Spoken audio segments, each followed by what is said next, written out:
Suchitoto, traducción al español del náhuatl Xochitl-Totol, que significa pájaro flor. Está ubicado a 47 kilómetros de la capital en el departamento de Cuscatlán.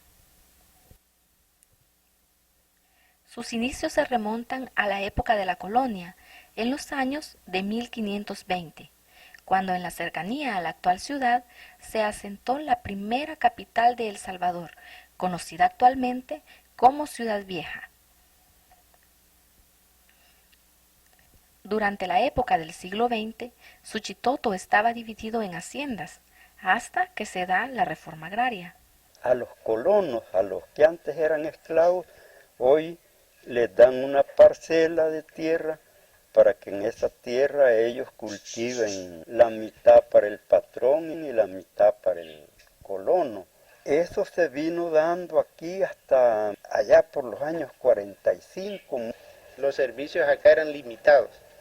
Aquí era prohibido que alguien tuviera, aparte de las casas de los patronos, una casa de adobe, un pozo o energía eléctrica. Quienes tenían todos los servicios básicos era el casco de la hacienda y las casas donde vivían sus mandadores y sus administradores.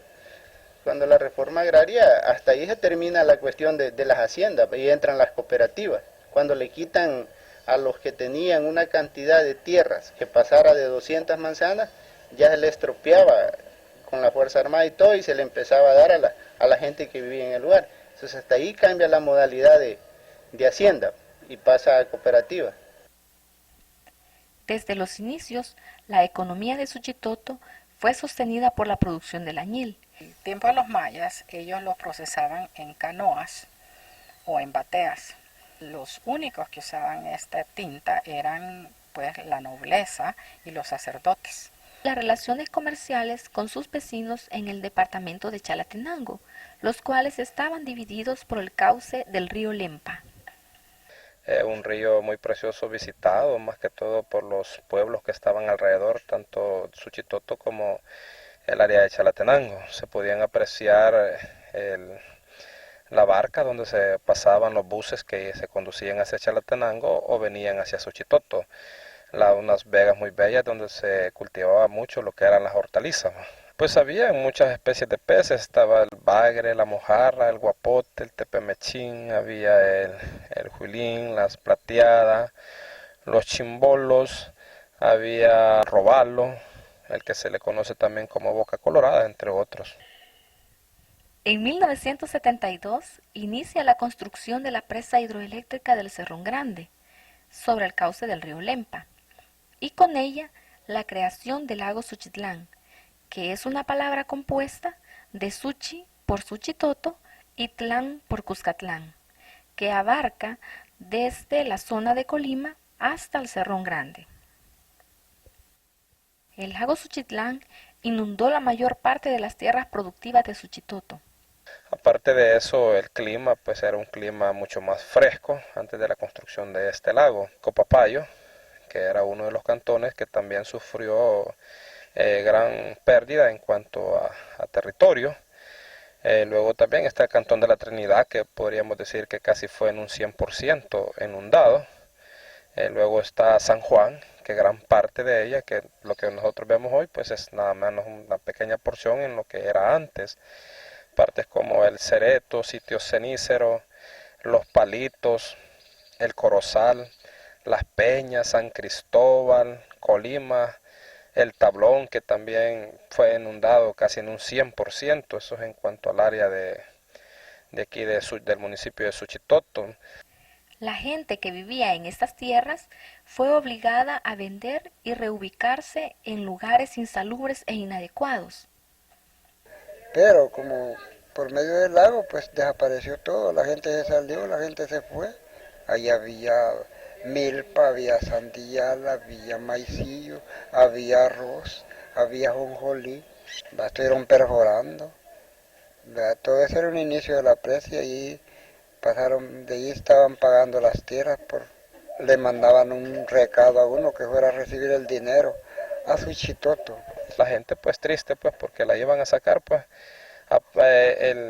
un golpe digamos fatal, duro para la población principalmente de Suchitoto, que era uno de los municipios en los cual se reflejaba el comercio en aquellos tiempos, ¿va? En el cual las mejores tierras iban a ser inundadas. Ahora, no era fácil convertirnos nosotros de agricultores a pescadores. Esta gente prácticamente fue explotada y fue obligada, en algunos casos, a vender sus propiedades. Con el paso de los años, la contaminación del lago Suchitlán aumentó debido a la disposición de las aguas negras sin tratamientos del río Sucio y Acelguate.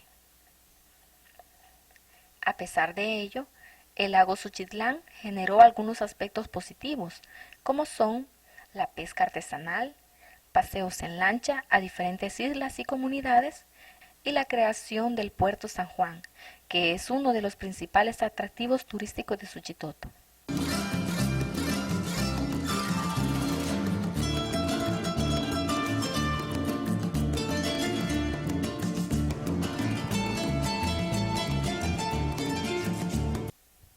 Suchitoto estaba aún adaptándose a la forma de vida con el lago Suchitlán, cuando en 1980 inicia el conflicto armado de El Salvador.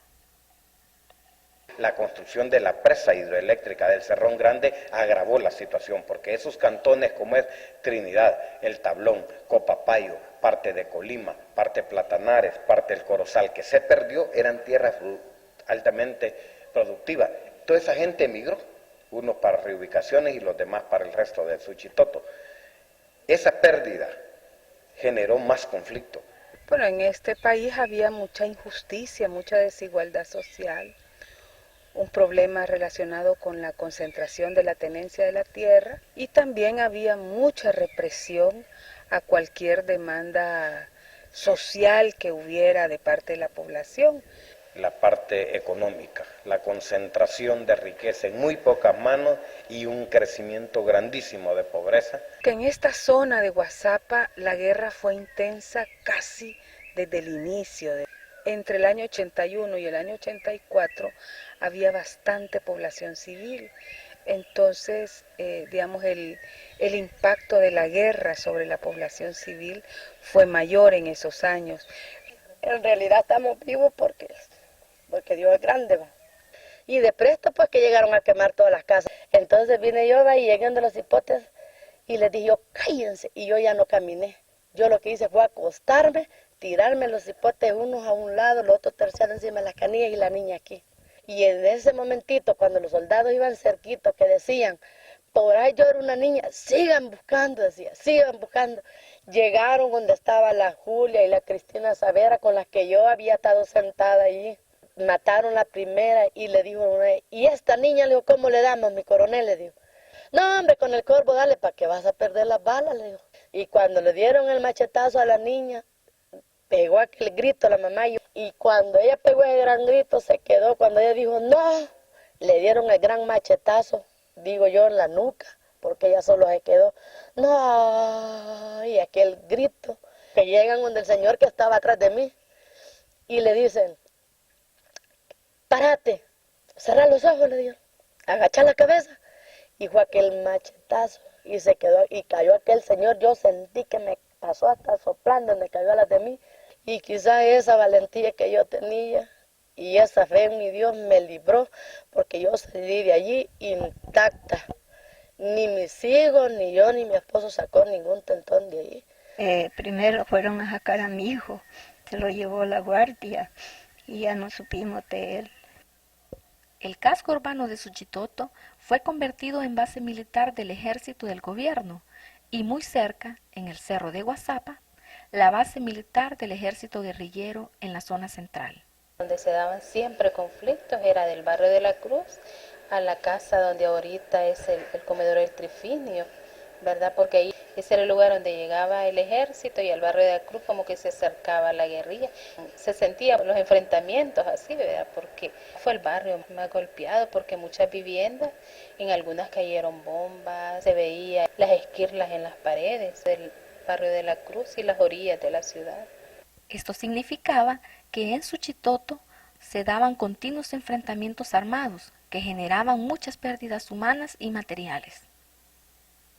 La población que estaba en la zona rural enfrentó una política de guerra arrasada, criminal por parte de la Fuerza Armada.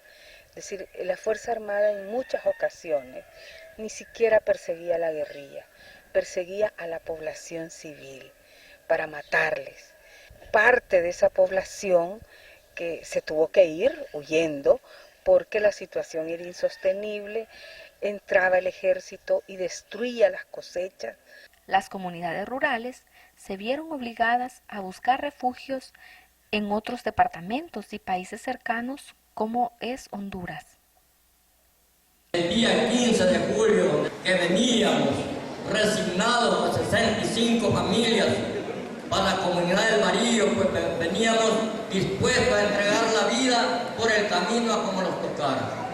Porque dijeron alguienes, si se mueren ellos, nos vamos nosotros. Quedaban muchos en muchos lugares de los refugios de El Salvador. Quedaban unos en Betania, quedaban otros en Don María, quedaban otros en Calle Real. Después de más de 12 años de conflicto armado, Suchitoto inicia la reconstrucción.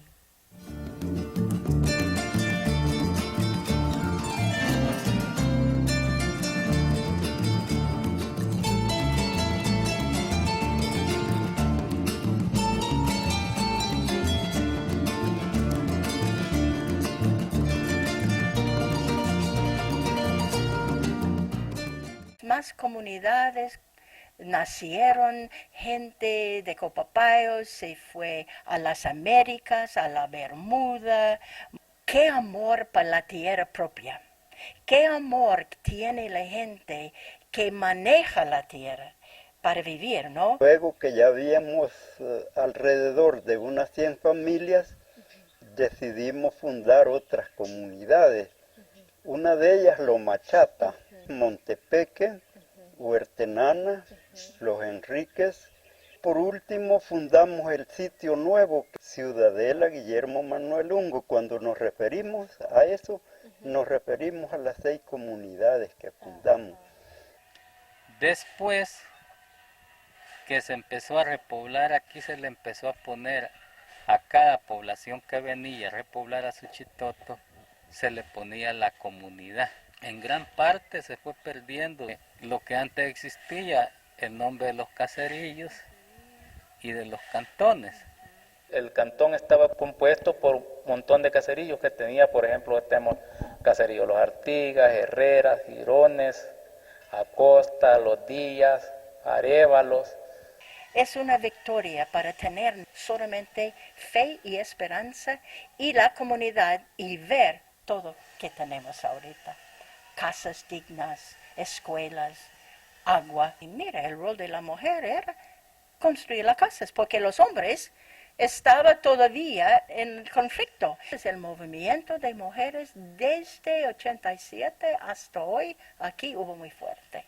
Recuerdo cuando uno caminaba o iba en el bus de Suchitoto Aguilares, en los techos de las casas de Aguacayo, por ejemplo, las batallas llenas de dulces y mucho aroma.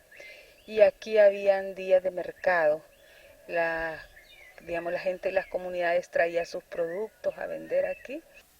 Suchitoto, a pesar de haber vivido estos eventos, aún conserva los elementos que lo han caracterizado. La laboriosidad de su gente, su belleza arquitectónica, su espíritu artístico y sus tradiciones y costumbres. Domingo de Ramos. Esta celebración Domingo de Ramos aquí es excepcional. Siempre estamos celebrando juntos algunos festivales. La fiesta patronal, Santa Lucía, celebraciones como Semana Santa, nunca fallamos. Teníamos las celebraciones de Semana Santa durante todo de la guerra. Teníamos también las posadas, tenemos la fiesta de la patronal, tenemos las posadas todavía. Otra costumbre aquí es la fiesta de maíz. Eso es magnífico. Comenzamos durante de la guerra, casi al final de la guerra, para levantar el ánimo de la gente, ¿no? Y estamos celebrando, dando la gratitud a Dios por una buena cosecha. Y eso significa un mecanismo para unificar la gente del campo y la gente de la ciudad. Se sabe que mis antepasados lo cultivaban, eso hace más el hecho de poderlo apreciar. La laboriosidad de su gente se deja ver en actividades que aún se conservan, como son elaboración de flores y muñecas de tusa, velas, cohetes, una gran variedad de artesanías y la confección y teñido de añil. Las expresiones artísticas se hacen notar a través de músicos, escultores y pintores que de generación en generación transmiten sus conocimientos. Pues yo el mensaje que les puedo dar es que yo quisiera, a pesar de que ya tengo mis años, pero yo deseo pues seguir enseñando. ¿Va? El estilo colonial de la ciudad de Suchitoto se refleja en las calles empedradas, casas de adobe y teja, hermosos balcones y glamurosos detalles arquitectónicos. Y así, las actuales y futuras generaciones de Suchitoto continuarán escribiendo la historia, dándole vida a nuevos personajes y celebraciones que embellecerán y conservarán el carisma de su gente, para continuar siendo Suchitoto más que una ciudad.